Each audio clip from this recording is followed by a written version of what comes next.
What would you do if the person you trusted most was living a life you never knew existed? Today's story is not just about betrayal, it's about a secret life hidden in plain sight, uncovered in the most unexpected way. From a hunting trip meant to clear his mind, to a shocking discovery that shattered his marriage, Ethan's journey will take you through deception, strategy, and the ultimate reclaiming of power. And somewhere in this story, a twist will make you question just how well you know the people you love. You're watching Cheating Stories 7, where betrayal has consequences. Don't forget to like, share your thoughts in the comments, and subscribe for more true-to-life drama.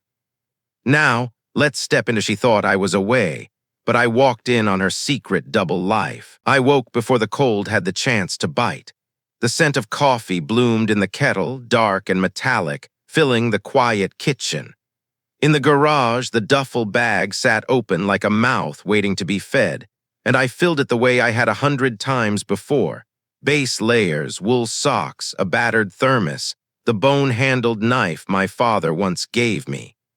Logan Price rolled into the driveway in his aging pickup, wearing a grin that promised we were about to outrun the world for 4 days.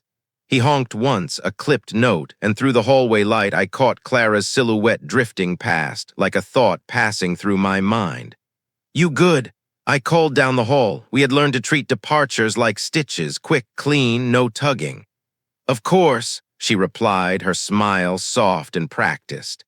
She kissed me with the quickness of habit, then handed me the protein bars she always insisted I take, cinnamon and almond. I tucked them into the duffel, pretending those small rituals were an oath that kept the bigger things in place. Outside, Logan leaned from the driver's side. 4 days of bad coffee and better quiet, he said. "Cabin's ready. Uncle Jim claims the new stove could melt a moose." "Good," I answered. I'm tired of freezing my thoughts solid. We loaded the gear with the choreography of old friends. Logan's drawer system in the truck bed slid open smoothly, and I placed my rifle into its narrow coffin, my palm resting on the oiled walnut stock like a benediction. The sky over Riverview was a pewter lid, promising clean edges to the day.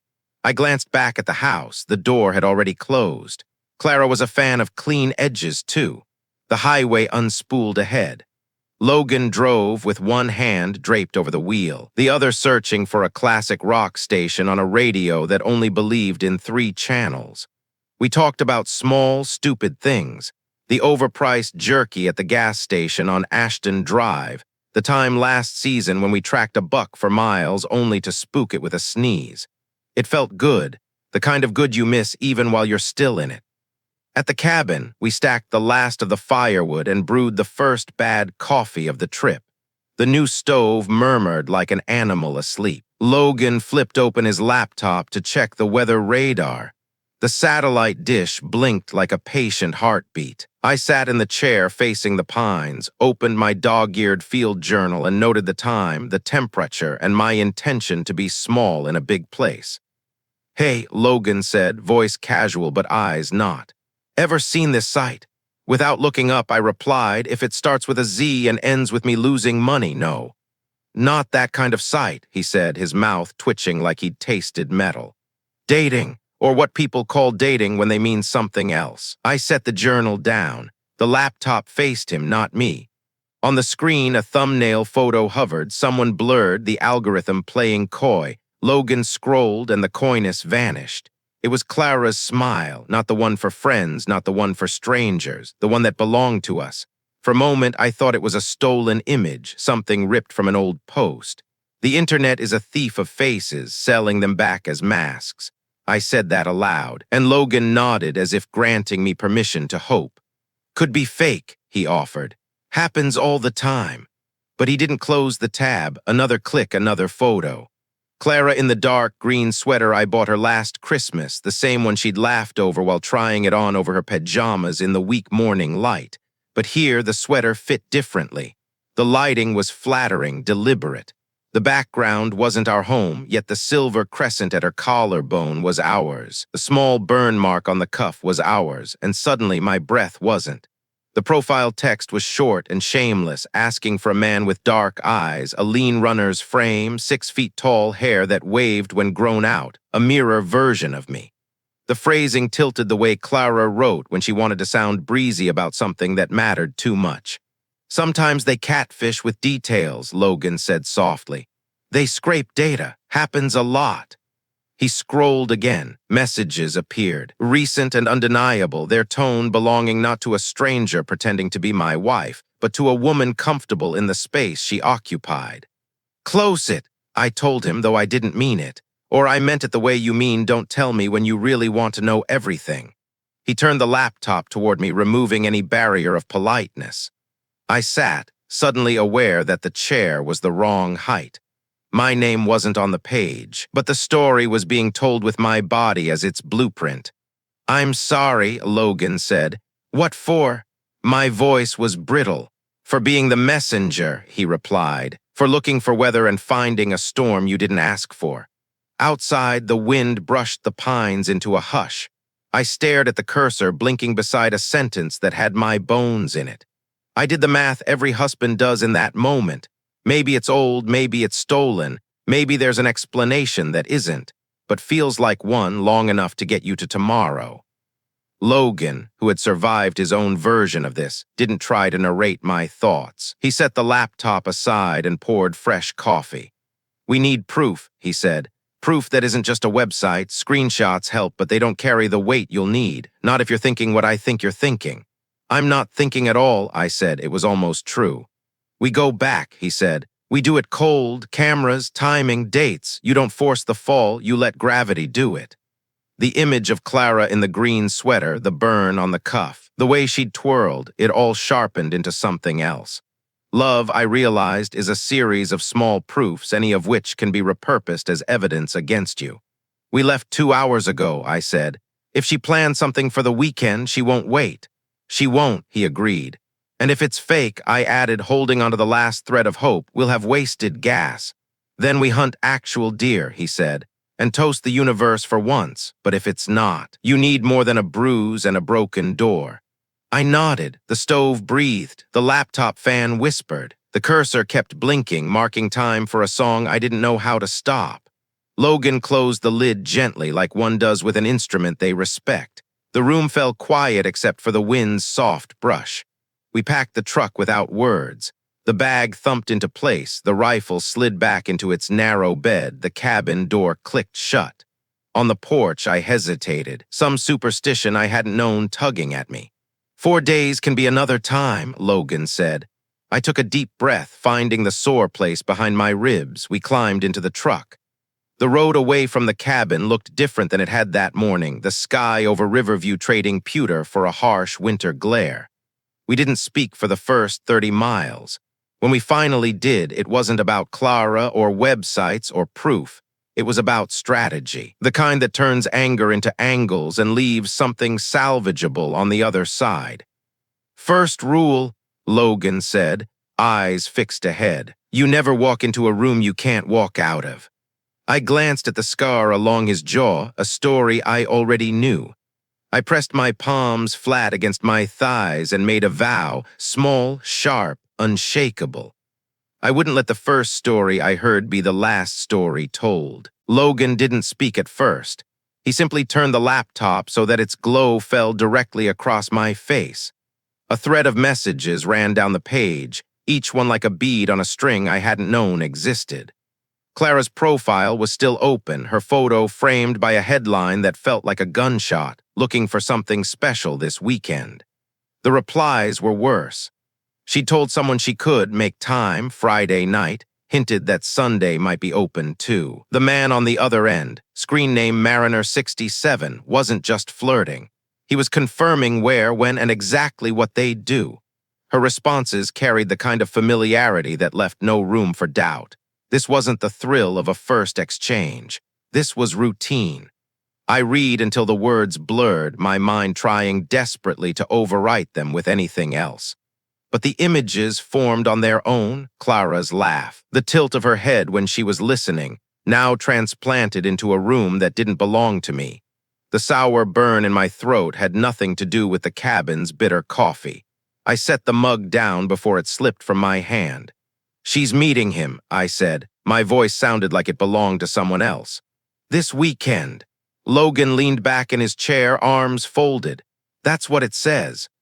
I stared at the screen, half hoping for some obvious clue that this was all a scam, some glitch in the algorithm, anything but what it looked like. I should. The instinct was primal. Get in the truck, go home, rip the truth out of the walls. "You should slow down." Logan's tone sliced through my thoughts. "You walk in there now, you'll get a fight, maybe even a story that almost sounds believable. What you won't get is proof you can use." He would know. His own divorce had been a knife fight in daylight, every misstep costing him money, time, and pieces of himself. "You think I should just wait?" I asked. "I think you should decide if you want to win," he said, "because winning doesn't look like standing in your living room shouting while she spins it into something you can't prove. Winning is walking away with your head up and your pockets intact." I hated that he was right, and I hated more that part of me was already shifting into strategy, mapping steps like a hunter planning a stalk. The cabin felt smaller, the air thicker. Outside, the pines stood against a sky that had stopped pretending it might snow. The messages were still there on the screen, each timestamp a fracture in the life I thought I had. I could almost hear her voice in them, not as I knew it, but as it might sound to a stranger she'd chosen. Logan closed the laptop with deliberate care. "We'll make a plan," he said. "Not tonight. Tonight you breathe. Tomorrow we talk about cameras, timing, what you need in hand before you make your move." I nodded, not trusting my voice. Inside, the decision had already been made. I would see this through to the end, but on my terms. And when that moment came, there wouldn't be a single doubt left standing between us. We left the cabin in silence, the road curling back toward Riverview in long, empty stretches. My knuckles ached from gripping the armrest too hard. Logan's eyes stayed locked on the horizon, his jaw set in that way that told me he was already several steps ahead in his mind. We didn't need to talk. The wait inside the cab was already a conversation neither of us was eager to start. By the time we reached the outskirts of town, night had fallen into that hollow quiet where every sound seemed to carry twice as far. Logan slowed as we turned onto my street. "There," he murmured. A silver sedan I'd never seen before sat half in shadow, parked 3 houses down, angled toward my driveway. The engine was cold. The windows were dark. "She home?" Logan asked.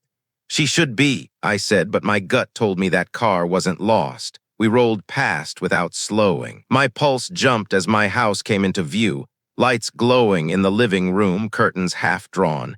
Every instinct screamed at me to walk up those steps and kick the truth into daylight. Logan's voice cut clean through that impulse. "You go in now, you tip her off. You want her relaxed, confident, acting natural. What do you suggest?" He parked around the corner, killed the lights, and turned to face me. "We make it so whatever she's doing, she documents it for us. Cameras in place, angles that see everything. You get proof no one can talk their way around." It was the same principle he used in hunting, never spook the prey before you've got the shot lined up. We waited until the street was clear, then slipped down the alley behind my house. The back gate was latched but not locked, just as I'd left it the week before. We moved in silence, our boots soft against the patchy winter grass. Through the kitchen window, I could see the dim glow of a lamp, but no movement. "You've got 15 minutes, Logan whispered, handing me a small pack. Inside was the gear he used for his security jobs, 2 compact trail cameras, a phone with remote upload, spare SD cards, fresh batteries. "Bedroom, living room," he said. "Angles that see everything, not just part of it." I nodded and slipped inside through the utility door. The hinges creaked, louder than I liked. The air smelled faintly of her perfume, familiar, but now it felt like an intruder in my own house. First stop was the home office alcove.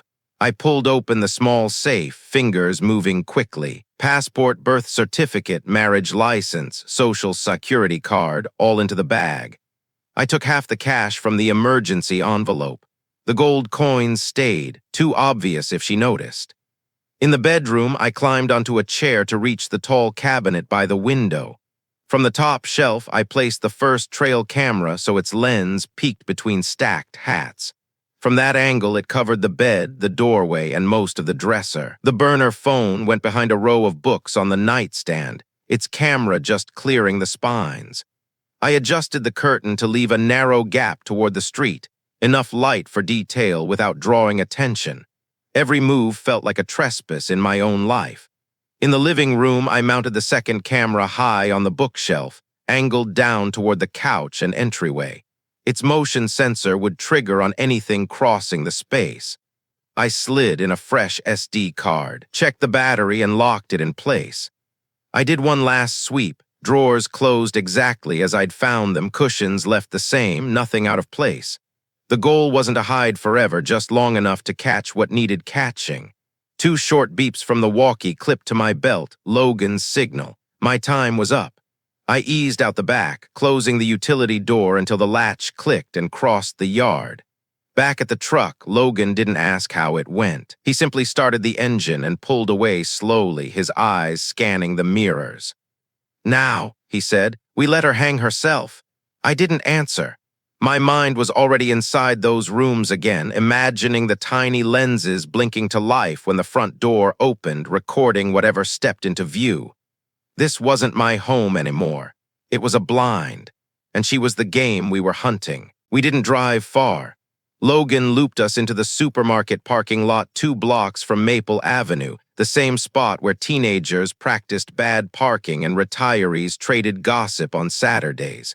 He backed the truck into a dark corner, shut off the engine, and let the cab cool in the held-breath stillness. "Turn on the uplink," he said. I pulled out the burner phone, navigating to the menu we'd rehearsed. 1 tap on the cloud icon, and a small circle began its lazy crawl clockwise, indifferent to the fact that my life was dangling from it.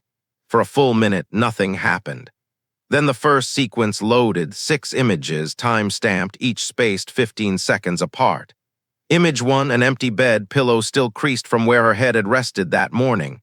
Image 2, the same bed, but with fresh sheets. She'd changed them. That detail hit harder than I expected, domestic, deliberate damning. Image 3, movement at the frame's edge, a shoulder, the dark green sweater. Image 4, Clara in profile, facing the doorway. Hair pulled back in a way that tried to look casual but wasn't. Image 5, her lifting the curtain a thumb's width, checking the street the same way I'd done countless times. Image 6, a man entering the doorway, his face briefly turned toward the camera as though being introduced to it. I didn't realize my hands had balled into fists until my nails bit into my palms. Logan's voice came before I could speak. "Breathe," he said. "Look, don't narrate, not yet." The next set of images arrived. The man was older than me, lean, with the kind of vanity that comes from miles on a track or hours in a gym. He moved like someone used to belonging in rooms. Clara smiled, a small one I'd once thought was mined exclusively for me. She touched his sleeve. My ribs felt too tight around my lungs. I wanted to run, to wrench the steering wheel until it snapped, to do every reckless thing in the book of bad ideas. Logan's posture didn't change, but his angle toward me said he was ready to block the door if I tried. "Don't wreck this," he said quietly. "We came here to end it right." More images, the bed, the 2 of them, the choreography of strangers pretending history. At 15-second intervals, their carelessness wrote a record, heels kicked off, a shirt unbuttoned. I looked away, then forced myself to look back. This wasn't masochism, it was inventory. The law doesn't care about metaphors, it cares about proof. When the living room feed came in, I switched screens. The bookshelf camera caught them crossing the couch first, her hand at the small of his back, his laugh sharp and careless. They sat for a moment as if testing patience before standing and heading down the hallway. No wine, no small talk, just a plan executed to maximize what they'd come for. I pressed the heel of my hand against my sternum until something inside me steadied. "Enough," I said. "Not yet," Logan replied. "Duration matters, judges like clocks." The next hour unfolded in blunt, indifferent fragments. Sometimes the frame froze into still life, ordinary furniture and quiet light. Then a limb, a head, or a whole body would slide back into view, resetting the scene. The bedroom feed stalled, status dot turning amber. 3 long minutes of stuttered uploads made me pray to the gods of routers and signal strength. Then green again. More frames. Enough. I set the phone face down on my knee.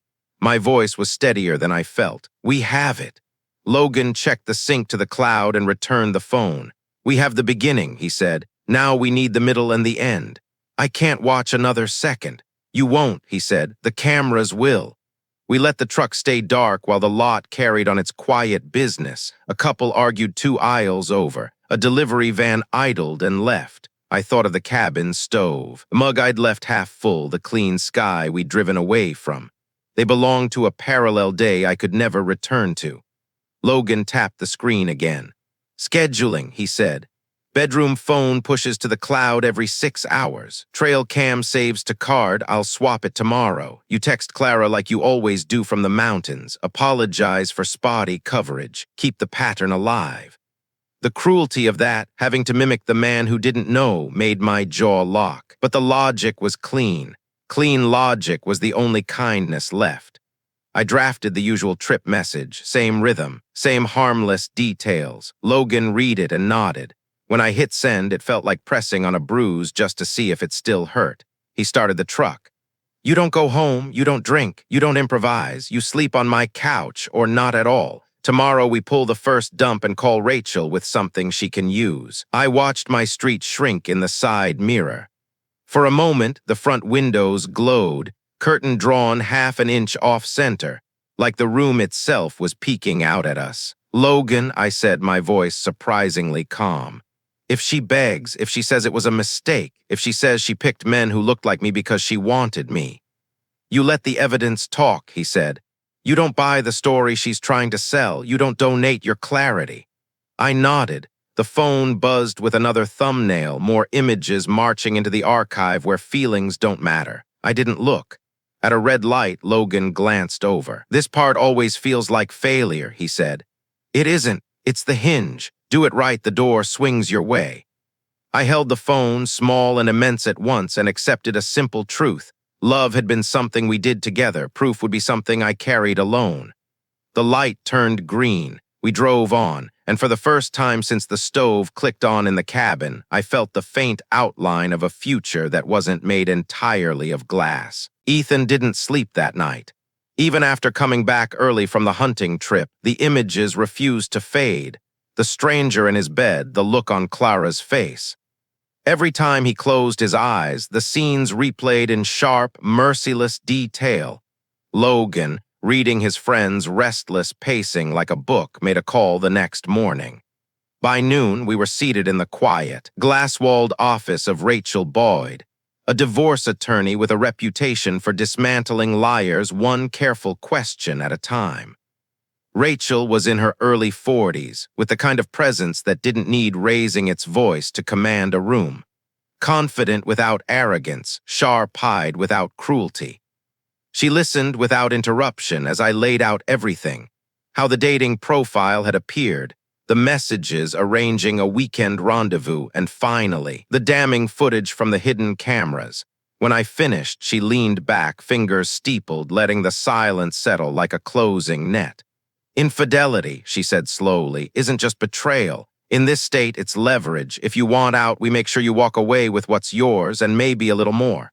I hesitated. I'm not here to ruin her life. You don't have to, Rachel replied. The truth will do that on its own, but we need to move before she realizes you know. The element of surprise is worth more than any single piece of evidence. It keeps her from hiding assets or rewriting the story before we control it. Her tone was matter-of-fact, almost surgical as she began to outline a plan, freeze joint accounts, document every shred of evidence with timestamps, and if possible, catch Clara in a directed mission. Logan chimed in from his seat near the wall, his voice carrying the weight of experience. Don't give her time to turn this into a he said, she said. You want the clean kill, not the drawn-out bleed. Rachel's eyes flicked between us. Exactly. The goal is control of the facts, the money, and the narrative. If we control all three, she won't get the chance to paint you as the villain. For the first time since this started, I felt a thin, cutting edge of clarity pushing through the fog. This wasn't about rage anymore. It was about precision. There was a path forward now, not paved with reckless confrontation, but with calculated, undeniable truth. Rachel's words were still echoing in my head when Logan and I stepped out of her office. Control the assets before she controls the story. It sounded cold. It was meant to be. By the next morning, I was at the bank the moment the doors unlocked. The air inside smelled faintly of floor polish and printer toner, sterile, neutral, the kind of space where emotions don't belong. A young teller greeted me with a smile too bright for the hour. I asked for a private room, keeping my voice level, and within minutes a manager in a navy suit was leading me behind a frosted glass door. "I'd like to open a new account," I said. "Individual, not joint." The paperwork was straightforward, but every signature felt like a quiet declaration of war. I transferred a substantial portion of our savings into the account, enough to keep me stable if Clara decided to drain what was left. The manager didn't ask why, though curiosity flickered in his eyes. People don't move money like that without a reason. From there, I went to the credit card desk. "Lower the limit on our joint card," I told them, "and send all notifications to my email only." I gave them my work address and inbox Clara had never touched. It felt clinical, detached, exactly the way it needed to feel. By afternoon, I was back in Logan's garage. The workbench was cluttered with tools, but we cleared a space for my laptop. Together, we changed passwords, utilities, insurance, even the streaming services. "Small moves add up," Logan said, leaning over my shoulder. "If she notices at all, she'll blame the system. You keep the surface calm." We set up a new phone number in my name only, linking it to a fresh email address. All banking alerts, legal updates, and Rachel's messages would funnel through it. Clara wouldn't see a single breadcrumb. The final step was subtle but brutal. I called the bank again, requesting a temporary freeze on overdraft protection for the joint account. If she tried to pull more than what was left, the transaction would simply fail. No drama, no warning, just an invisible wall she'd hit without knowing I'd built it. When we finished, Logan shut the laptop and handed me a beer from his Minna fridge. "You're not just playing defense anymore," he said. "Now you're dictating the field." I took a slow sip, letting the bitterness ground me. For the first time in days, I felt like I was steering my life instead of being dragged behind it. Clara had no idea the floor beneath her was already shifting. And by the time she felt it give way, the cracks would be too wide to cross. The first time had been rage. The second time was something worse. It was early Sunday afternoon when the bedroom camera pinged again. I was sitting on Logan's couch, half watching a muted football game, scrolling through Rachel's follow-up email. The notification slid onto the burner phone's screen, casual like any other app update. I opened it. The feed loaded, showing the same pale light filtering through the curtains, the same bed we'd shared for 8 years. Clara stepped into frame, barefoot, her hair loose, wearing the silk robe I'd given her on our 5th anniversary. My gut tightened, but what followed stole my breath in a different way. The man who walked in behind her wasn't Mariner 67. He was younger, mid-20s maybe, tall, the kind of easy arrogance that comes from never having been tested. He laughed at something she said, his hand sliding to her waist like it belonged there. I scrolled through the clips in quick bursts. The robe fell away. They moved together like the script had been written long before today. It wasn't the explicit that gutted me. It was the small things, the way she tilted her head, the familiarity in their movements, the ease. A cold nausea settled under my ribs. I closed the feed and tossed the phone onto the couch, standing so fast the coffee table rattled. From the kitchen island, Logan glanced up from cleaning his hunting rifle. "Another one?" he asked, already reading the answer on my face. I nodded, but no words came. The walls felt closer, heavier. Logan didn't stop me when I grabbed my coat and stepped outside. The winter air bit clean through the haze in my head. I walked without direction past quiet houses, past a park where empty swings creaked in the wind. Betrayal could almost be explained by one bad decision, one lapse in judgment. This was different. This was a pattern, a double life. The younger man's image layered over the older one, and I began to wonder how many others there had been. How many moments of my marriage had been stolen before I even knew they existed. I ended up at the edge of a frozen pond, watching wind skate snow across its surface. My reflection stared back, drawn, tired, the face of a man who'd been living with a ghost and calling it love. By the time I returned to Logan's, the light was fading. He was still at the island, rifle reassembled, gleaming. He didn't ask what I'd decided. He just slid the phone back toward me. "Every piece of this," he said, "makes her world smaller and yours bigger. Don't lose sight of that."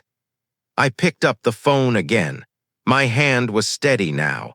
Clara's life wasn't just about to be exposed. It was about to be dismantled, one recorded truth at a time. It happened by accident. The kind of accident that makes you wonder if the universe has a sense of humor or just a mean streak. Logan and I were driving back from the hardware store, the truck bed rattling with 2 new locking storage cases for my files. The late afternoon sun was low enough to paint the sidewalks in gold, but the chill in the air kept people moving fast. That's when Logan's hand, mid-gesture on the wheel, froze. "Front left," he said quietly. I followed his gaze. Walking toward us was a man I recognized instantly from the bedroom footage, the younger one. The soldier, not in uniform now, but wearing a bomber jacket and jeans, head tilted toward his phone. He had the kind of easy stride that said the day was unfolding exactly the way he wanted. Logan pulled to the curb before I could even think about what he meant to do. The slam of the truck doors made the soldier's eyes flick up. "Hey," Logan called, voice low but steady. The soldier slowed, confusion flickering across his face. He probably thought we were about to ask for directions or sell him something. Logan closed the distance with measured steps, stopping just close enough for his shadow to overlap the younger man's. "You've been spending time with a married woman," he said flatly. Then he turned his head slightly toward me. "His wife." The words hit like a blunt object. I saw it. Confusion, recognition, and then a quick flicker of fear in the soldier's eyes. His mouth opened, but nothing came out. "You should go," Logan added, his tone unchanged. "And you should think about who else she's been with before you."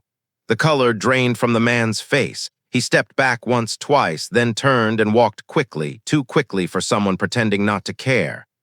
I felt the surge before I could stop it. The urge to grab him, demand answers, see his face when I said her name out loud. My weight shifted forward, but Logan's hand came up, flat against my chest, firm and immovable.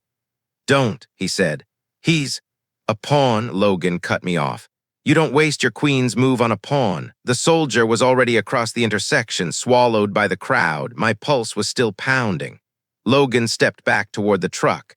"You want him hurt, let him live long enough to watch her life burn down. A bruise fades in a week. What we're building," he looked at me, eyes sharp, "that leaves scars they carry forever." I swallowed the urge to argue, climbed into the passenger seat, and shut the door. He was right. The best revenge wasn't in the swing of a fist. It was in the slow collapse of everything they thought they'd gotten away with. We pulled back into traffic, the empty space where the soldier had stood already folding back into the city's rhythm. Somewhere ahead, Clara still thought she was untouchable. That illusion wouldn't last much longer. Rachel Boyd didn't believe in warning shots. When she told me she would control the narrative, I imagined a formal letter, maybe a surprise filing. What she meant was something far sharper. That afternoon, she called me into her office. The blinds were drawn, her desk stripped of clutter except for a legal pad and her phone, already set to speaker mode. Logan leaned against the wall, arms folded, as if he'd been here for this kind of scene before. "Here's how this will go," Rachel said. "I'll call Clara, inform her I represent you, and tell her the petition has already been filed. No time for her to hide money, no time to rewrite history. She'll want to talk to you, but she won't. From this point on, every word goes through me." My palms felt damp against my knees. "And you'll record it." "Already recording," she said, tapping her phone screen. She dialed. 2 clicks on the line before Clara's voice came through, bright, cautious. "Hello, Clara Cole, this is Rachel Boyd. I'm an attorney representing your husband, Ethan Cole. Rachel began, her tone brisk and professional, not a single note of warmth. I'm calling to inform you that divorce proceedings have been initiated. The petition was filed with the county clerk this morning. You will be served within the next 48 hours. There was a pause, 3, maybe 4 seconds, but in that silence I could hear the breath catch. The shift from confusion to panic was almost audible. What? No, there's been some kind of mistake. I need to talk to Ethan. That won't be possible, Rachel replied, her voice smooth as glass. From this moment forward, all communication must go through my office. I strongly advise you to seek legal counsel immediately. Please just put him on. I can explain. There's nothing to explain, Rachel cut in, still calm. You'll receive all necessary documentation and instructions when you're served. This call is a courtesy. The sound that came next was somewhere between a gasp and a sob. Please, Clara said again, smaller now. Rachel ended the call. The room felt quieter than before, one of those silences where you can hear your own heartbeat. She turned the phone toward me and replayed the recording. Hearing Clara's voice crack, the way her composure collapsed in real time, it was a strange kind of satisfaction. Not clean, not complete, but sharp enough to loosen the knot in my chest for the first time in weeks. And yet under that satisfaction, something twisted. This was the woman I had once promised to protect. Now I was the storm she couldn't see past. Rachel locked her phone, setting it aside. That's the first domino, she said. The rest will fall faster. I glanced at Logan. He gave me a slow, knowing nod. We were past the point of no return now. The plan was in motion, and Clara's world had just begun to tilt. Rachel had warned me, divorce meetings often reveal things you never wanted to know. Even so, I wasn't prepared for the way Clara opened her mouth. We were in Rachel's office. The blinds were tilted to cut the winter glare into neat bars across the desk. Clara sat opposite us, posture tense but chin lifted, as though she was about to deliver a closing argument. Her lawyer was late, which suited Rachel perfectly. She'd insisted we begin without him. I know how this looks, Clara began, her voice trembling just enough to feel rehearsed. But you have to understand why. I stayed silent. I'd learned by now that silence makes people fill it with more than they intend. She took a breath, her gaze flicking between me and Rachel. We've been trying for years, Ethan, and nothing. You never wanted the tests. You always said we'd see what happens. Her fingers twisted together in her lap. I want a family. I deserve one. The first spark of anger lit under my ribs. So you decided to audition replacements in my own bed. Her jaw tightened. I wasn't replacing you. I was finding a way to give us what we couldn't get otherwise. Someone who, she hesitated, almost flinching, looked like you so it wouldn't be obvious. The words landed like a blade, clean and deep. I saw the two men from the footage, the older one, the younger soldier, and bile rose in my throat. I'd been searching for betrayal in the language of lust, but she dressed it in the language of charity. Rachel leaned forward slightly, her voice precise. Mrs. Cole, are you saying you intentionally sought out multiple partners who resembled your husband for the purpose of conceiving a child outside your marriage? Clara blinked at the phrasing, then nodded. Yes, I thought it would work better if Ethan didn't have to know. I wanted to laugh or shout or both. Instead, I stared at the desk until the wood grain blurred. Every conversation we'd had about children, every quiet moment when she'd squeezed my hand and said maybe soon, rewrote itself into something calculated and grotesque. Rachel's tone stayed smooth. Thank you for clarifying. That statement will be noted. Clara's eyes narrowed. Noted for what? For the record, Rachel said simply, shifting to procedural matters as if nothing extraordinary had been said. I barely heard the rest. My mind was still replaying Clara's words, each repetition hollowing out another piece of the past. When the meeting ended, Clara stood as if expecting me to follow her out. I didn't move. She hesitated, then left without a word. Rachel waited until the door closed before speaking. I know that hurt, she said quietly. But understand this, what she just admitted could hand you every advantage in court. Intent, planning, lack of disclosure, it's all leverage. I nodded, though the knot in my chest didn't loosen. Leverage was one thing. Hearing the person you'd loved reduce your marriage to a breeding plan was another. Logan was waiting in the lobby when I stepped out. One look at my face, and he didn't ask a single question. Some wounds don't need explaining. The conference room was cold on purpose. Rachel said law firms did it to shorten meetings and sharpen minds. A tray of untouched water bottles sweated quietly on the credenza. I took the seat to Rachel's right. Across from us, Clara entered with a new attorney, Victor Lane, a compact man with a flawless tie knot and the kind of smile that never quite reached his eyes. "Thank you for meeting," Victor began smoothly. "My client's position is straightforward. She wishes to reconcile. Failing that, any dissolution should reflect an equal partnership, 50-50 division of assets, and reasonable ongoing spousal support." Rachel didn't look at him first. She looked at Clara. "Still wearing your ring?" she asked mildly. Clara's hand twitched. "This isn't theater, Rachel." "Then let's stop pretending," Rachel said, sliding a slim folder to the center of the table. Time-stamped images, metadata intact. 2 partners on 2 separate days while my client was out of town. Plus the dating profile solicitations captured with server headers. Exhibit a through D. Victor's smile held, but he reached for the folder. He opened it, glanced at the contents, then closed it again. "Admissibility will be argued." "It can be argued," Rachel replied evenly, and then admitted.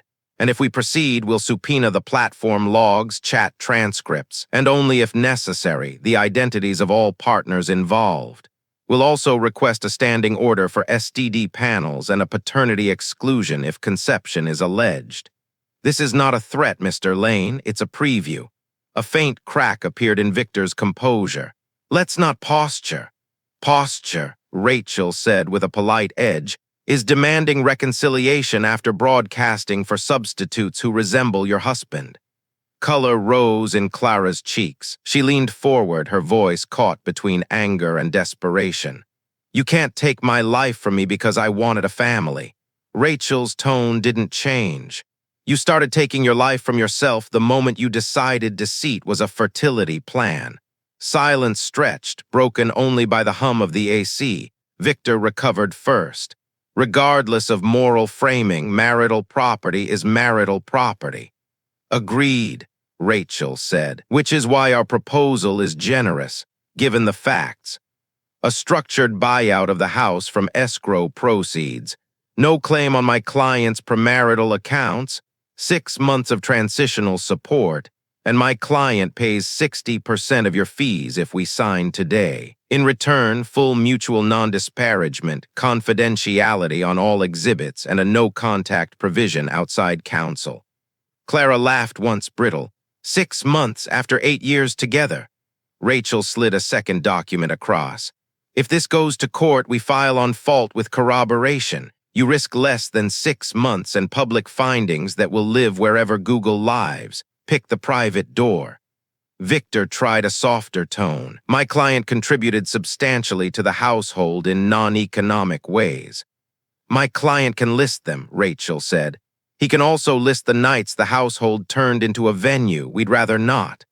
Clara's shoulders slumped slightly. For the first time, she looked smaller than the chair she sat in. "Ethan," she said softly, meeting my eyes for the first time, "don't you remember what we wanted before all this? You don't have to punish me." I kept my hands flat on the table. "I'm not punishing you, I'm ending it clean."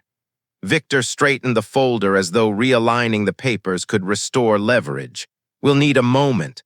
Rachel glanced at the wall clock. 10 minutes, after that we walk and file. They stepped out. When the door shut, Rachel leaned toward me, voice low. "She's wobbling. He knows the record hurts them. If they counter within range, we'll listen. But the pillars don't move. Confidentiality, timelines, no long-tail support." I nodded. My pulse had finally slowed. For weeks I'd been reacting to ambushes. Now the ground felt level and the lines were clear. The door opened again. Victor entered first, holding it for Clara. Their edges were softer now. He stayed standing. "We can accept confidentiality and non-disparagement, but we need 12 months of support and a 50-50 split of the brokerage account." Rachel didn't blink.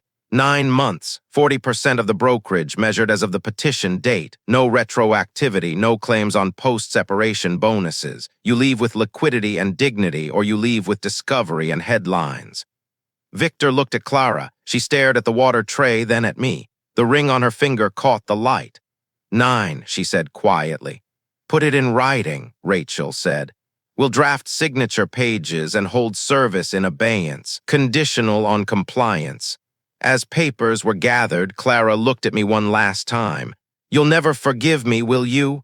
Forgiveness was no longer a currency here. I'll forget you, I said. That's better for both of us. Victor cleared his throat. We'll expect the draft by end of day. You'll have it in an hour, Rachel replied, stacking the exhibits. Then with a final glance at Clara, don't test the accounts today, it'll bounce, and your lawyer doesn't need that call. Clara blinked hard, then nodded once. When the door closed, Rachel exhaled, a sound like satisfaction wrapped in fatigue. That, she said, is what leverage looks like. For the first time since the cabin, I believed her. Nights had become the enemy. I would lie in the dark, staring at the ceiling, my mind looping through every second of Clara's betrayal. Not just the grainy images from the cameras, but the sounds, her laugh, the soft murmur of words I couldn't hear but could imagine too easily. Even after I started therapy, the sessions felt like pouring water onto a fire that refused to die. Logan checked in daily, sometimes in person, sometimes with a quick text. He didn't ask how I was feeling, he already knew. Instead, he reminded me of the plan, the progress, the wins we'd already banked. But the quiet moments still ached. Love for Clara had evaporated, leaving only an empty space where it used to live, a hollow cavity lined with jagged shards of memory. In one therapy session, I heard myself say something I hadn't admitted before. It's not just losing her. It's realizing I never really knew her at all. The therapist didn't rush to respond. She let the silence stretch until my own words settled like dust in the room. Logan's advice was blunter but steady. Healing isn't a straight line. Some days you'll feel like you're winning. Other days the past will sucker punch you out of nowhere. You don't fight those days, you endure them. I took the words to heart. The war for my marriage was over. The war for myself was only beginning. The end didn't come with slammed doors or raised voices. It came with the rustle of paper and the scratch of a pen. 3 weeks of back and forth had worn both sides down to the bone. Every concession had been weighed against leverage. Every paragraph in the draft agreement had been parsed until even Victor Lane's polished voice carried a faint rasp. Clara sat across from me, looking smaller than I remembered. Her hair pulled into a tight knot, as if she could hold herself together by sheer force. Rachel slid the final document toward her.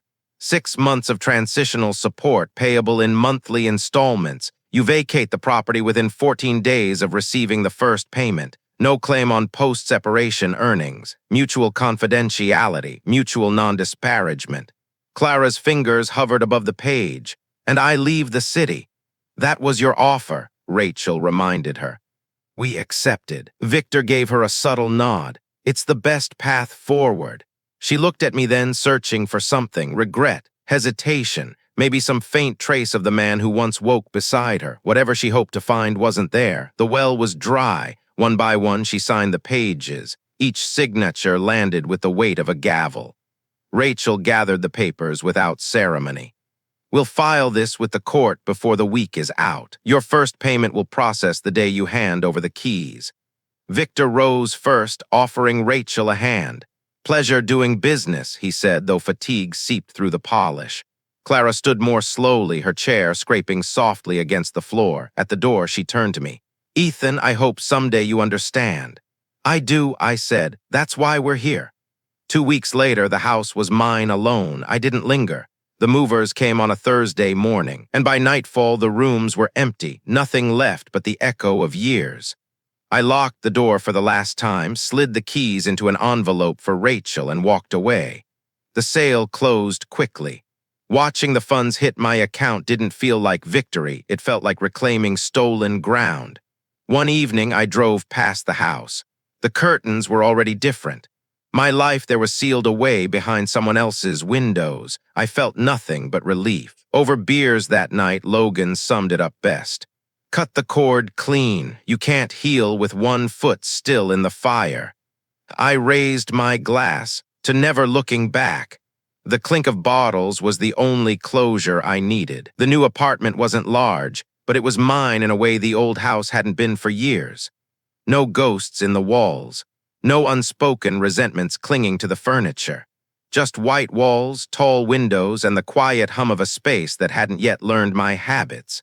I spent the first week unpacking slowly, letting each object find its own place. The living room became a small gallery, framed photos from trips I'd taken years ago, landscapes that reminded me I'd once seen the world through something other than suspicion. My camera sat on the kitchen counter like an open invitation. By the second weekend, I'd taken Logan's challenge to get out and be a human again. I joined a local photography group that met every Saturday morning. Our first outing was to the old rail yard on the edge of town, where rusted freight cars sat like relics beneath a gray winter sky. Framing those textures through my lens, I felt a quiet click inside me, as if my focus, both literal and mental, was sharpening again. Evenings were different now. No checking bank statements for charges that didn't belong. No rehearsed neutral face waiting for the sound of a key in the door.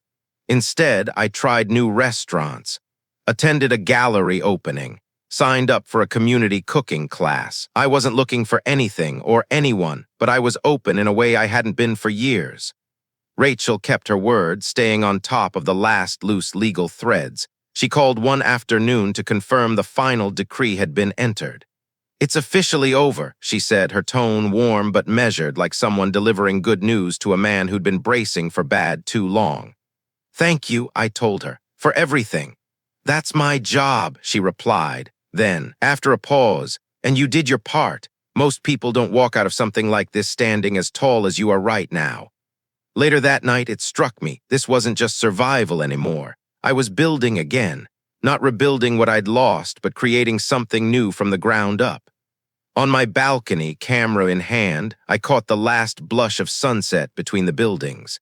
It might have been an unremarkable shot to anyone else, but it was mine. And for the first time in a long while, so was the life I was living. A year can pass quietly, even when the year before felt like a battlefield.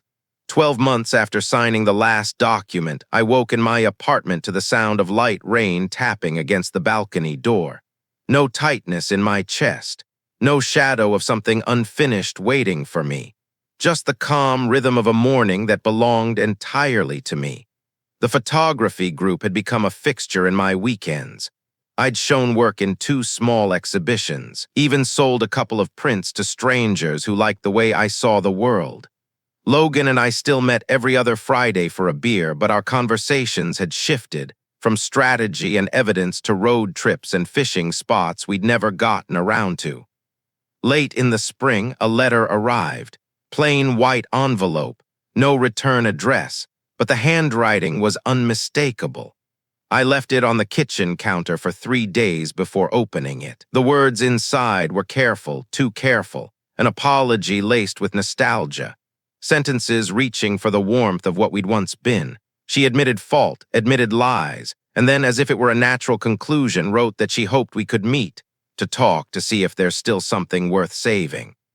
I read it twice, not because I was tempted, but because I wanted to be certain of what I felt. And what I felt was nothing, not the sharp anger of those early weeks, not the hollow grief that followed, not even the cold satisfaction of knowing I'd walked away with more than I'd lost. Just a quiet certainty. This chapter was done. I slid the letter back into the envelope and tucked it into a drawer where I kept old camera receipts and expired warranties. Out of sight, out of mind.